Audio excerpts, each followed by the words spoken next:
Hello guys, welcome back to my channel Listen to Learn English and wish you a very happy Janmashtami. So আজকে আমি যে বিষয়ের উপর কথা বলতে চলেছি না তো সেটা কোনো বইয়ের পার্টস আর না তো সেটা কোনো দৈনন্দিন জীবনের কারোর সাথে কথা বলার জন্য যে কমিউনিকেট করতে হয় সে ধরনের ইংলিশ। আজ কিছু বেসিক প্রবলেমসের ব্যাপারে আমি কয়েকটা সলিউশন দেবো বা বলতে পারেন কয়েকটা ট্রিক্স বলে দেবো, যেগুলোকে আপনারা যদি ফলো আপ করতে পারেন তাহলে আপনাদের ইংলিশ বা ইংলিশ শেখার যে ভয়, এই ভয়টা টোটালি কেটে যাবে।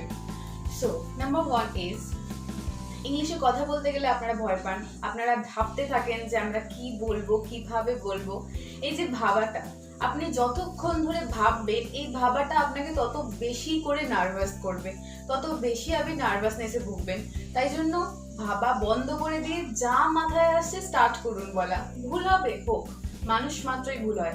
অল্প অল্প করে সময় বাড়ান, আজকে 2 মিনিট, কালকে 5 মিনিট, পরশুদিন 15 মিনিট, এইভাবে অনুশীলন করুন।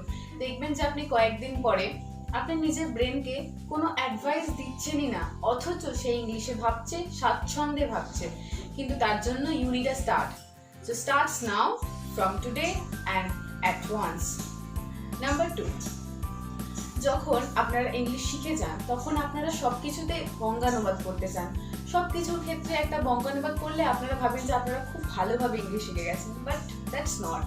আপনারা যদি সবকিছুর বঙ্গানুবাদ করতে যান না, হয়তো আপনারা পারবেন কিছুটা, কিন্তু যেখানেই পারবেন না সেখানেই একটা নেগেটিভ চিন্তা চলে আসবে, আমি পারছি না তার মানে আমি ইংলিশ শিখতেই পারছি না। কিন্তু না, এমন অনেক জিনিস আছে যেক্ষেত্রে আপনি বঙ্গানুবাদ করলেও সেটা আপনার কানে ঠিক সুইটেবল লাগবে না। যেমন ধরুন চেয়ার। চেয়ারকে আমরা বাংলায় কি বলি? চেয়ারকে বাংলায় বলা হয় কেদারা। তাহলে আপনি যখন বাড়িতে থাকবেন আপনি নিশ্চয়ই বলবেন না যে কেদারাটা এদিকে আনো, আপনি এটাই বলবেন যে চেয়ারটা আনো, বা please give me the chair, তাই নয় কি? ঠিক তেমনই সবকিছুর বঙ্গানুবাদ করা যায় না। সবকিছুর বঙ্গানুবাদ যখনই আপনি করতে যাবেন এটা আপনার শেখার গতিটাকে অনেকটা কমিয়ে দেবে, যার ফলে আপনি নিজেই হ্যারাস হয়ে পড়বেন, ডিপ্রেসড হয়ে পড়বেন। আপনি ভাববেন যে আমি কিছুই শিখতে পারছি না, বাট ইটস নট। আপনি শিখেও ভুল পথে শিখছেন। তো ভুলটাকে শুধরে নিন, দেখবেন খুব ভালোভাবে শিখতে পারছেন। Listen to the words you do understand and just ignore the word for a time being which is not known to you. Suppose if you hear there is a big rhinoceros. If you don't know the actual meaning of rhinoceros, then look at the thing or look at the picture and just try to identify what is the thing or what is it. Understand? যখন আপনি কিছু বুঝতে পারছেন না কারোর কথা শুনে বা কোনো কিছু দেখে, তখন সেটাকে ছবির মাধ্যমে বা কোনো কিছুতে সার্চ করার মাধ্যমে বোঝার চেষ্টা করুন। একেবারে ওটাকে ঝেড়ে ফেলে দেবেন না যে না আমি বুঝতে পারছি না। নিজের চেষ্টাটাই আসল। যখনই আপনি কিছু শেখার জন্য চেষ্টা করবেন তখন সেখান থেকে অটোমেটিক্যালি একটা রেজাল্ট আসবে। নাম্বার 3, সবাই সবকিছুতে দক্ষ হয় না। ঠিক তেমনই আপনিও অল্প ইংলিশ জানতে পারেন, তার জন্য নিজেকে কখনোই দোষারোপ করবেন না। কখনোই এমনটা ভাববেন না যে আমি ইংলিশ জানি না, আমার দ্বারা কিছুই হতে পারে না। ইংলিশ শেখাটা বাধ্যবাধকতার মধ্যে নেই, কিন্তু হ্যাঁ, আজকালকার দিনে যেভাবে সবকিছু পরিবর্তন হচ্ছে, ইংলিশ শেখাটা একরকম বাধ্যবাধকতাই হয়ে গেছে। ইংলিশ না জানলে অনেকেই অনেক কথা শুনতে হয়, কিংবা অনেকে অনেক জায়গায় হ্যারাসও হতে হয় যে you don't know English, what you will do in your future. এরকম অনেক কথা শুনতে হয়, যেগুলো শুনে লোকেদের মাইন্ডে হ্যারাসমেন্ট তৈরি হয়। কিন্তু না, যখন আপনার সামনে কেউ কথা বলবে ইংলিশে, তখন তাকে ডিরেক্টলি বলবেন না যে আমি ইংলিশ জানি না। আপনি তো শিখছেন, আপনি তো শেখার চেষ্টা করছেন। কখনোই না শেখার থেকে দেরিতে শেখা ভালো নয় কি? ঠিক তেমনই এরকম কয়েকটা এক্সাম্পল শিখে রাখুন। যখন কেউ আপনার সামনে ইংলিশ বলবে তখন যদি সে এমন কোনো কিছু বলে যেটা আপনি বুঝতে পারছেন না, দেন আপনি তাকে এটা বলবেন না যে I don't know English. Instead of this you can say that I am learning English. Could you speak a little slower? That's good. সে ভাববে যে আপনি শেখার চেষ্টা করছেন, এবং সে যদি অ্যাকচুয়ালি ভালো হয় তাহলে সে নিশ্চয়ই আসতে বলবে, যাতে আপনার বুঝতে সুবিধা হয় এবং আপনি যাতে কনভারসেশনটা থ্রো আপ করতে পারেন। তারপরে যখন আপনার সামনে কেউ কথা বলছে, ধরুন তার একটা কোনো ওয়ার্ডস আপনি বুঝতে পারলেন না, আপনি বুঝতে না পেরে আপনি বলে দিলেন hey what are you saying, it's not known to me. এরকম কখনোই বলবেন না। আপনি জাস্ট বলবেন could you repeat this? আপনি শুনতে পাননি ঠিকই, কিন্তু তাকে যদি আপনি এটা বলে দেন, হতে পারে সে আপনার মজা ওড়াতে পারে। তাই জন্য এটা হচ্ছে একটা ট্রিক কথা, এটা কৌশল। আপনি তাকে এরকম ভাবে বলবেন could you repeat this? নিশ্চয়ই সে রিপিট করবে, কারণ এরকম অনেক সময় হতেই পারে যে আমরা সামনে দাঁড়িয়েও কারোর কোনো কথা ঠিক কানে নিতে পারি না, কোনো সময় মাইন্ড ডাইভার্ট থাকতেই পারে। তো এই ক্ষেত্রে আপনি এখান থেকে একটা কৌশল অ্যাপ্লাই করে নিজেকে একটা ভালো জায়গায় দাঁড় করাতে পারবেন, কোনো রকম কোনো হ্যারাসমেন্ট ছাড়াই। Got it? এটা ছাড়াও আপনি বলতে পারেন যে, so you are saying about this, in this place you can put the phrase he was or she was talking about. But if you say instead of this, so you are telling about this, what does it means?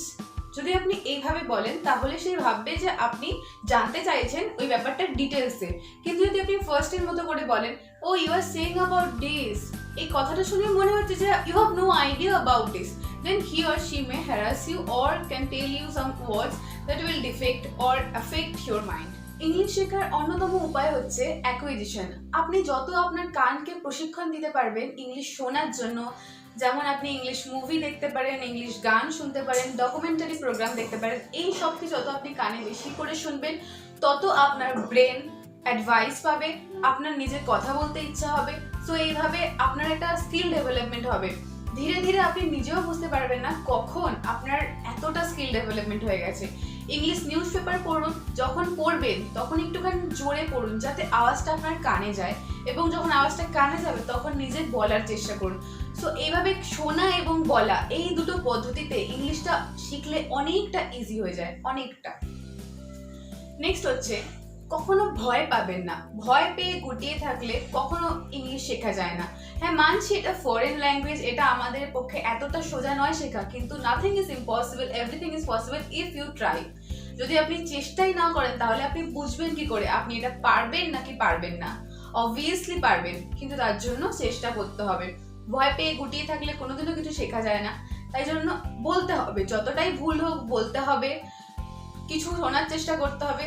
যেমন আপনারা একটা কাজ করতে পারেন, ইউটিউবে এরকম অনেক channel আছে যেখানে স্টোরি বুকস পড়ানো হয়।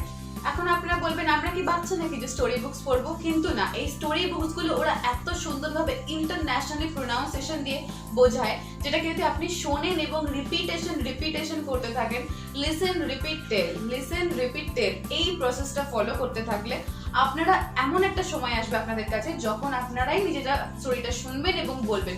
দরকার পড়লে ওটাকে স্পিকারে চালিয়ে দিয়ে নিজে থেকে বলতে থাকুন। যখন আপনি নিজে থেকে ইন্টারন্যাশনালি প্রোনাউন্স করবেন তখন আপনার নিজের মধ্যে একটা চেষ্টা জাগবে শেখার। ততদিন না নিজের মধ্যে এই চেষ্টাটা রাখছে ততদিন কেউ আপনাকে ফোর্স করে শেখাতে পারবে না। প্রথম ইংরেজিতে কথা বলতে বা ইংরেজিতে লিখতে অনেকেরই ভুল হয়ে থাকে, কিন্তু তারপরে আস্তে আস্তে ভুলের মাত্রাটা কমতে থাকে। প্রথম দিনই সবকিছু তো সঠিক হয় না, ঠিক তেমনি আস্তে আস্তে সবকিছু সঠিক হতে থাকে। তার জন্য আপনাকে স্টার্ট করতে হবে। আপনি লেখা স্টার্ট করুন, ভুল হোক, ধীরে ধীরে আপনি নিজে বুঝতে পারবেন যে আপনার ভুলের মাত্রাটা কমে আসছে। তখনই একটা ভালো লাগা সৃষ্টি হবে এবং তখনই আপনি এটা শেখার জন্য আরো উদ্বিগ্ন হয়ে পড়বেন। আমি আগের একটা পয়েন্টে একটা কথা বলেছি যে চেষ্টা করে যান, হাল ছাড়বেন না, ঠিক একদিন না একদিন হবে। ঠিক তেমনই একজন আপনার সামনে খুব ভালো ইংলিশে কথা বলছে, আপনি বলতে পারছেন না, এটা দেখে আপনার একেবারে নিজেকে ছোট ভাবার কোনো কারণ নেই। সে পারছে ঠিক আছে, আপনি তো চেষ্টা করছেন, এমন তো না যে আপনি চেষ্টা করছেন না, আপনি চেষ্টা করছেন, আপনি পারবেন। এটা সবসময় মাথায় রাখবেন। কখনো অন্যকে দেখে নিজেকে জাজ করবেন না। নিজে আগে কি ছিলেন এবং নিজে এখন কি আছেন বা নিজে কি হতে চলেছেন, এই জিনিসটাকে জাজ করুন। And I am sure you will get satisfaction in it because you are trying.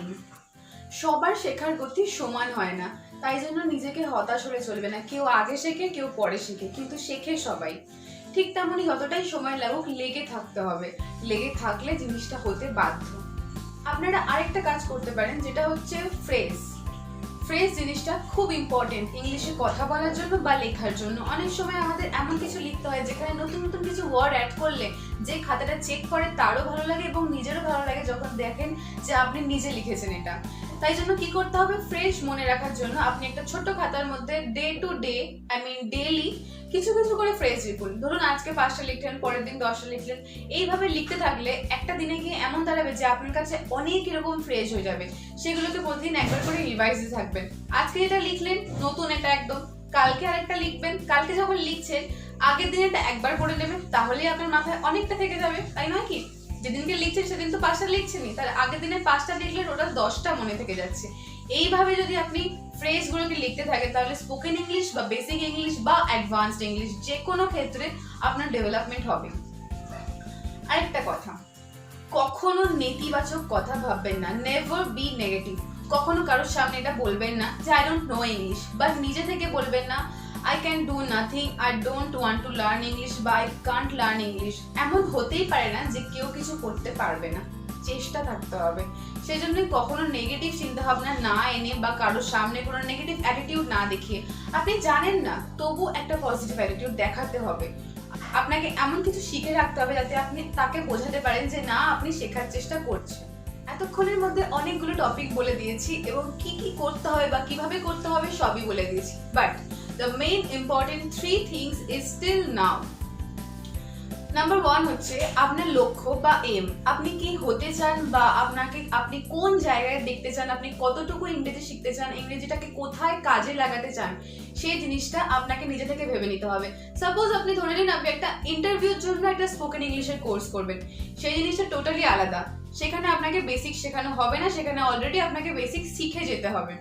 ধরুন আপনি গোড়া থেকে ইংলিশ শিখতে চান, বেসিক থেকে শুরু করে অ্যাডভান্সড অবধি, সেটাও আপনাকে লক্ষ্য নির্ধারণ করতে হবে। তো ইংলিশ শেখার আগে এই লক্ষ্যটা নির্ধারণ করে নিন যে আপনাকে কতটা শিখতে হয় বা আপনি কতটা শিখতে চান। নাম্বার 2, নিজেকে ডেভেলপ করতে হবে। নিজেকে ডেভেলপ কি করে করবেন? নিজের অভ্যেসগুলোকে পাল্টাতে হবে। নিজের সারাউন্ডিং এর বাইরে গিয়ে বা নিজের বৃত্তের বাইরে গিয়ে আপনাকে ভাবতে হবে। যেমন ওয়াচ ইউটিউব চ্যানেলস ভিডিওস, এখানে অনেকগুলো এমন ইংলিশ ভিডিওস আছে, সেটা দেখে বা যেসব স্পিচগুলো দেখে আপনারা অনেক কিছু শিখতে পারবেন। Watch podcast channel, watch TV news, watch English news, watch English movies, English songs. So এগুলো আপনাকে অনেকভাবে হেল্প করতে পারে নিজেকে ডেভেলপ করার ক্ষেত্রে। And number 3, the most important thing is grammar বইটাকে ছুঁড়ে ফেলে দিন। গ্রামার বইটাকে ছুঁড়ে ফেলে দিন। হ্যাঁ, ঠিকই শুনতে পাচ্ছেন, গ্রামার লাগে না ইংলিশে কথা বলতে গেলে, বাট টেন্স লাগে না। কিন্তু হ্যাঁ, আপনি যদি বেসিক না জানেন তাহলে অবভিয়াসলি গ্রামার লাগবে। গ্রামার বইয়ের মধ্যে যেসব জিনিসগুলো আছে এগুলো অলরেডি আপনারা শিখে এসেছেন, তাই এখন যদি শুধুমাত্র স্পোকেন ইংলিশের জন্য আপনারা গ্রামার বই ধরে বসে থাকেন তাহলে কোনোদিনও শিখতে পারবেন না। সো গ্রামারটাকে অ্যাভয়েড করে ধ্যান দিন নতুন ওয়ার্ডসের উপর, নতুন এফেক্টিভ ওয়ার্ডসের উপর, নতুন সেন্টেন্সের উপর, সেন্টেন্সের স্ট্রাকচারের উপর, পার্টস অফ স্পিচ শিখুন। আরো অনেক এমন কিছু আছে যেগুলো আপনি যদি শিখে যান, যেমন ফ্রেজাল ভার্ব আছে, ফ্রেজেস আছে, ওয়ান ওয়ার্ডস আছে, সিনোনিমস, অ্যান্টোনিমস। এই জিনিসগুলো যদি একবারে শিখতে পারেন, এই জিনিসগুলো আস্তে আস্তে শেখার চেষ্টা করুন। এগুলো আপনার স্কিল ডেভেলপমেন্টে অনেক সাহায্য করবে এবং ইংলিশ শেখাতেও। গ্রামার বই কোনো হেল্প করবে না ইংলিশ শেখাতে বা স্পোকেন ইংলিশ শেখাতে। সেই জন্য গ্রামার বই বাড়িতে থাকলে সেটাকে টোটালি অ্যাভয়েড করুন, অন্য কিছু দিয়ে ট্রাই করুন। আপনি ফোন আছে, আপনি আপনার ফোন থেকে নেট থেকে বা ইন্টারনেট চালিয়ে এমন অনেক কিছু করতে পারেন। সুতরাং don't waste your time, go to the browser and Surf net for your benefit without doing other things. So this much I'm telling in this video. Hope you liked it. It was a motivational video to motivate the poor-minded student who are afraid of English and also they think English is something dangerous types. No, English is an interesting language through which you can make people understand nothing is impossible, everything is possible if you try. So let's try from today. Don't waste your time. Be with you every time. Bye.